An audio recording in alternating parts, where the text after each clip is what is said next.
सबसे पहले gift Nifty की बात करते हैं। सपाट ओपनिंग के संकेत अब गिफ्ट निफ्टी से निकल कर आ रहे हैं। करीब 2 अंकों की तेजी के साथ 24,950 के आसपास गिफ्ट निफ्टी कारोबार करता हुआ। याद रखें, कल के सत्र में भी निफ्टी 80 अंकों की तेजी के साथ 24,830 के लेवल्स के आसपास बंद हुआ था। बैंक निफ्टी में भी 130 अंकों की तेजी दिखी थी और आज गिफ्ट निफ्टी 24,940 के पार कारोबार करता हुआ, लेकिन सपाट ओपनिंग के संकेत ही यहां से निकल कर आ रहे हैं। लेकिन इसके अलावा अमेरिकी बाजारों की बात करें तो याद रखें, कल तीनों ही अमेरिकी बाजार के इंडिसेस हरे निशान में बंद हुए। डाउ जोन्स 0.3% की तेजी के साथ बंद हुआ। नैस्डैक और S&P 500 में भी करीब करीब आधे % की तेजी कल के सत्र में दिखी। लेकिन याद रखें, आज सुबह एक बड़ा बयान निकल कर आया है, जहां पर ट्रंप ने जो टैरिफ लगाए थे उसके सामने फेडरल कोर्ट ने जो रोक लगाई थी उस पर अपील्स कोर्ट ने कहा है कि ट्रंप की टैरिफ अभी भी बरकरार रहेगी, उस पर रोक नहीं लगाई जाएगी। हालांकि अगली सुनवाई जून के पहले 10 दिनों में होगी, लेकिन अभी के लिए व्हाइट हाउस के लिए पॉजिटिव खबर निकल कर आई है। तो ये बड़ी खबर आज सुबह की, जहां पर ट्रंप को रिलीफ मिली है और इसके चलते टैरिफ में अभी के लिए कोई रोक नहीं लगेगी। लेकिन इस पर पूरी डिटेल्स बताने के लिए और अमेरिकी बाजार और अमेरिकी फ्यूचर्स में आज सुबह किस तरह का एक्शन दिखा है, ये बताने के लिए अब हमारे साथ अभिषेक जुड़ चुके हैं। Abhishek, good morning. Ashisha, good morning.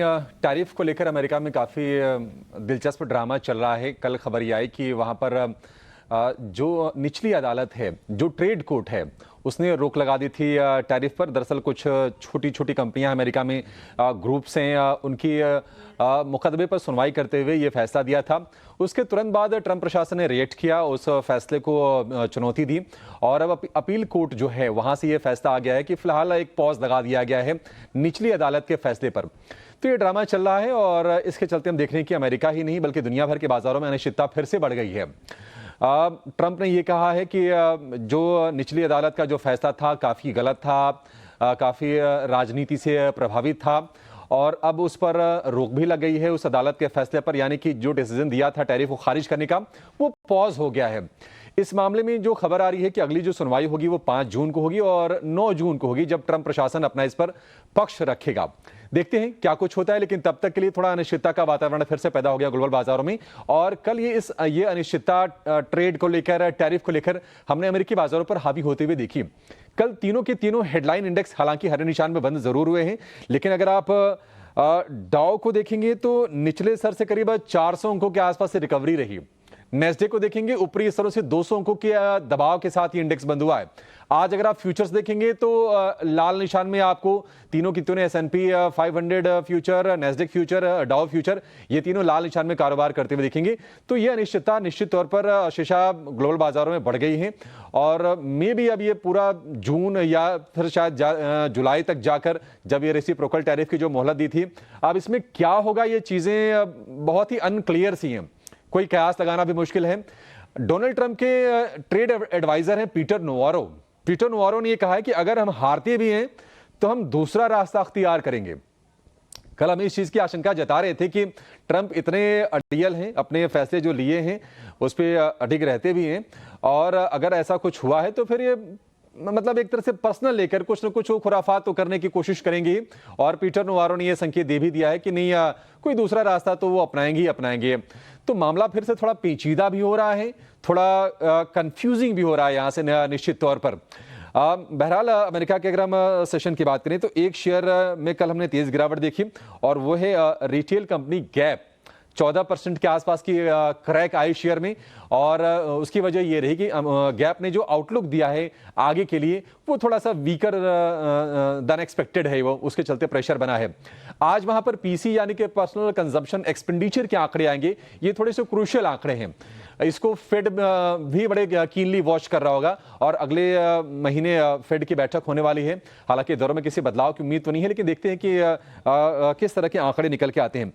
हालांकि अगर हम इस महीने की बात करें, अब आज तो आखिरी कारोबारी सत्र है, 4% डाउ जोन्स चढ़ा है, नेस्डेक में करीब 10% के आसपास की तेजी रही है और S&P 500 की बात करें तो 6% के आसपास की तेजी है।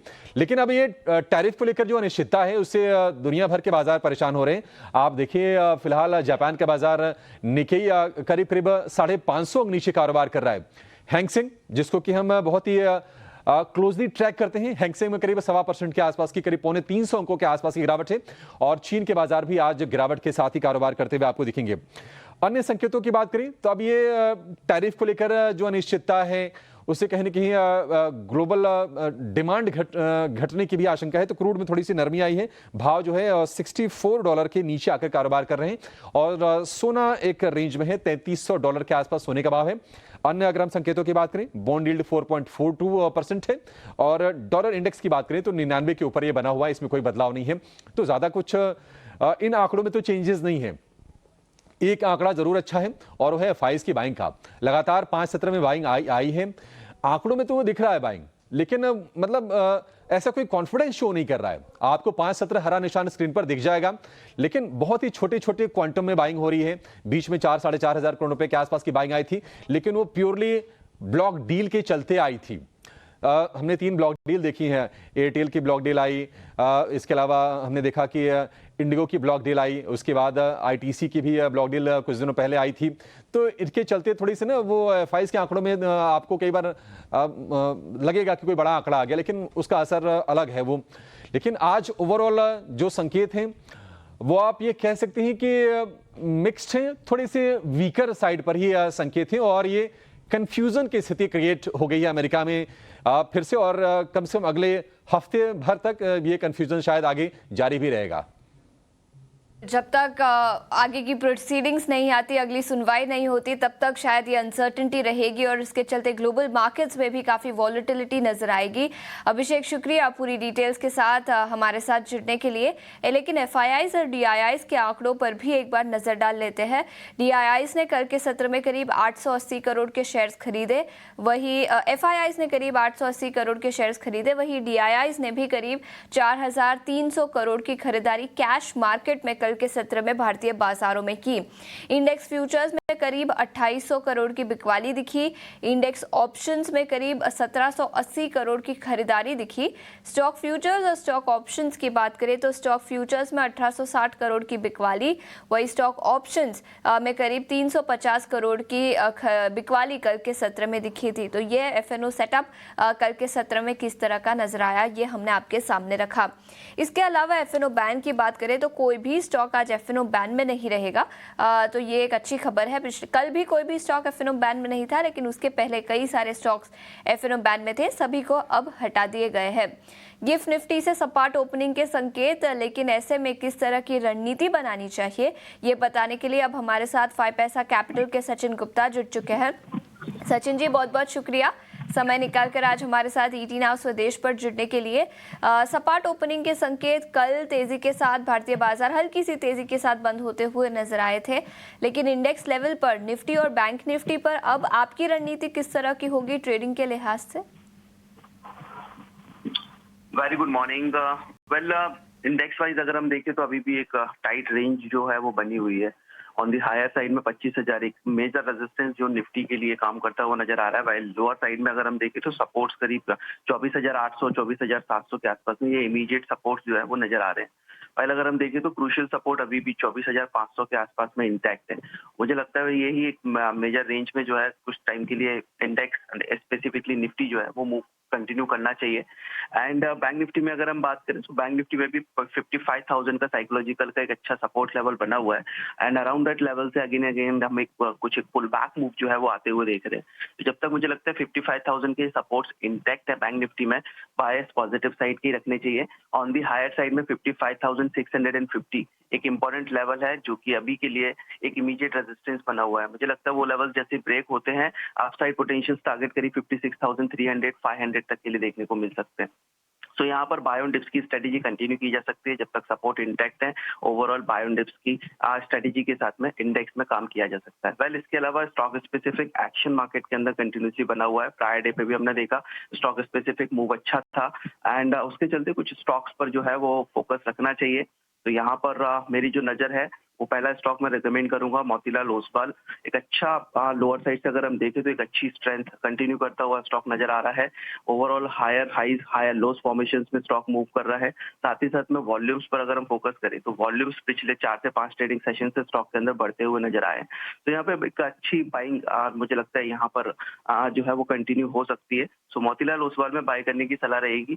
स्टॉप लॉस जो है लाइक बाइंग की जो रेंज रहेगी अराउंड वो 810 813 के आसपास की रहेगी। स्टॉप लॉस रहेगा 793 का। 840 तक के टारगेट्स जो है उसमें देखने को मिल सकते हैं। दूसरा स्टॉक मैं रिकमेंड करूंगा वो रहेगा गोदरेज इंडस्ट्रीज। कल गोदरेज इंडस्ट्रीज में अगर हम देखें तो प्रायर डे पर एक अच्छा स्पर्ट जो है वो कंटिन्यू होता हुआ नजर आया था और ये एक जो कंसोलिडेशन नजर आ रहा था हमें करीब 1170 1165 के आसपास, तो वो फाइनली ब्रेक हुआ था। बट चूंकि क्लोजिंग जो है वो हायर साइड में सस्टेन होती हुई नजर नहीं और अराउंड 1180 के आसपास में स्टॉक मूव करता हुआ क्लोज होता हुआ नजर आया। पर यहाँ पर वॉल्यूम बाइंग कल के ट्रेडिंग सेशंस में देखने को मिली थी। आरएसआई देखिए तो काफी अच्छे लेवल्स पर मूव करता हुआ नजर आ रहा है, अराउंड 60 के आसपास में वो भी सस्टेन करता हुआ दिख रहा है। साथ साथ डेली के साथ साथ अगर वीकली चार्ट्स पर फोकस करेंगे तो वीकली चार्ट्स पर भी अच्छे फॉर्मेशंस बन रहे हैं। पिछले 2 हफ्ते से स्टॉक के अंदर जो है वो एक अच्छी स्ट्रेंथ नजर आ रही है। मुझे लग रहा है मोमेंटम ये कंटिन्यू रहेगा एंड आज के ट्रेडिंग सेशंस में अगर ये 1180 1182 के आसपास में प्राइस मिलते हैं तो बाय इनिशिएट किया जा सकता है। 1157 तक स्टॉप लॉस रहेगा। अपसाइड टारगेट करीब 1220 तक देखने को मिल सकता है। तो बाय ऑन डिप्स की रणनीति इंडेक्स लेवल पर और 2 स्टॉक स्पेसिफिक आइडियाज आते हुए, एक है मोतीलाल ओसवाल फाइनेंशियल सर्विसेज 840 के टारगेट के साथ खरीदारी की राय यहां पर। इसके अलावा गोदरेज इंडस्ट्रीज इस स्टॉक पर भी खरीदारी की राय सचिन जी ने दी है। सचिन जी बहुत बहुत शुक्रिया समय निकालकर आज हमारे साथ जुड़ने के लिए।